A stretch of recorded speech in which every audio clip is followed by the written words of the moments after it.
Hello, welcome back to DoctorKelvin channel, and today I would love to talk to you guys about a disease that I actually see. We usually say in McFarland Clinic that probably 50% of our patients actually having this condition. It's called IBS, Irritable Bowel Syndrome. So what it means is that you actually do not have any organic diseases when it comes to this, meaning when we do colonoscopy, there will be no inflammation. When we check you out for stool inflammation test, it was negative. However though, the two components that would contribute to this disease or this syndrome are, one is abdominal pain, and the second one is a change in your bowel movement, aka either constipation or diarrhea. So some patients will have diarrhea and some will have constipation. And pain is a big component of this. In addition to these two most common symptoms, patients can have bloating, discomfort, passing gas, and a lot of burping. These are kind of like the usual symptoms that the patients will have. Now, let me tell you, when these patients come to us, I usually start our conversation asking about the symptoms. However, in the end, I usually wait until the end of the visit to talk about one of the contributing factors, which I think is very important to discuss about this, which is the emotion component of this, or the part where people experience, stress, depression, and also PTSD. We usually say the ratio for this condition is 10:1 from female to male. However, I do think that I see more and more male patients with this condition now. And one of the things that people usually say when they have this condition, the symptoms are actually worsening when they actually stress out more. The second thing is when they go to sleep, when your brain is actually asleep, you would not have any more symptoms. How do we diagnose with this? So we have what we call a Rome 4 criteria, which is a standard criteria that we use to make a diagnosis. As you may know, and I mentioned earlier, when you do exams on these patients, you will find nothing. However, the key thing here is it has to be a chronic condition, meaning that the symptoms that the patient experience has to be 6 months or more. Second, those two components that I mentioned earlier, the abdominal pain as well as the change in bowel movement, either diarrhea or constipation, should be there. And one more thing, the symptoms usually better for the most part after having a bowel movement, but sometimes it can be worse. So how do we treat this? Well, you make a diagnosis first, right? You do a colonoscopy, for example, or you do a stool test to rule out inflammation. You want to make sure there is no cancer, and then you make a diagnosis. Now, what is the next step? How are you going to fix this problem?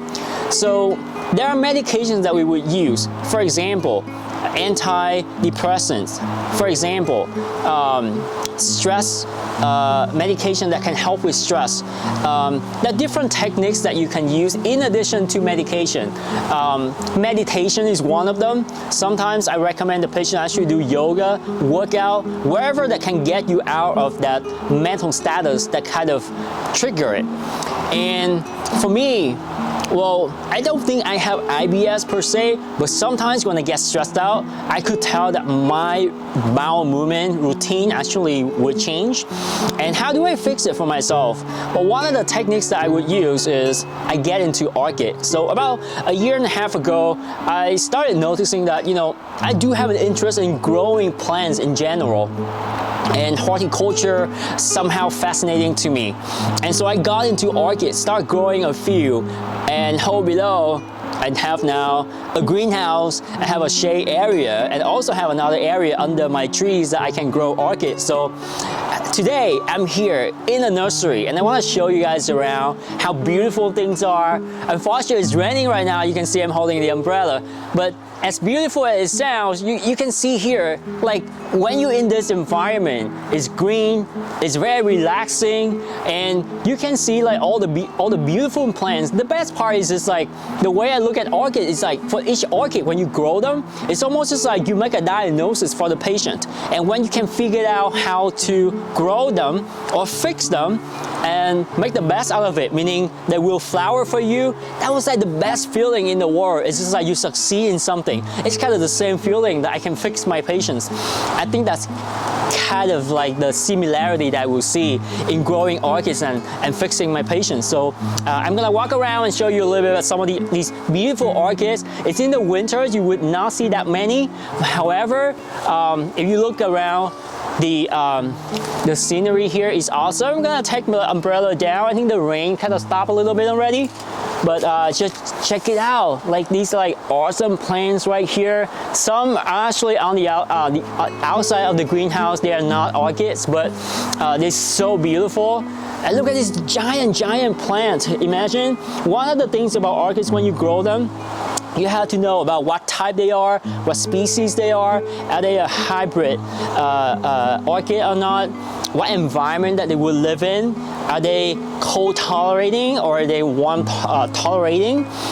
You need to learn about the origin of the orchid as well. All of that, when you put that together, you will figure out the best environment to actually raise them or grow them, and eventually you actually can let it bloom and propagate. So you can see here, some of these actually not orchids, but they're just beautiful. In the back behind me is a giant greenhouse. This particular nursery is basically very well known for having orchids that they grow on the stick, and so it's extraordinary. Some of these plants, like amazingly, somehow they actually can stay on the sticks and grow on them, and they're just so beautiful.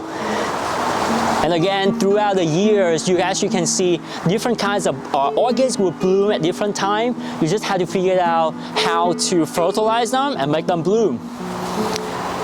Going back to the disease that I was talking about, IBS, irritable bowel syndrome.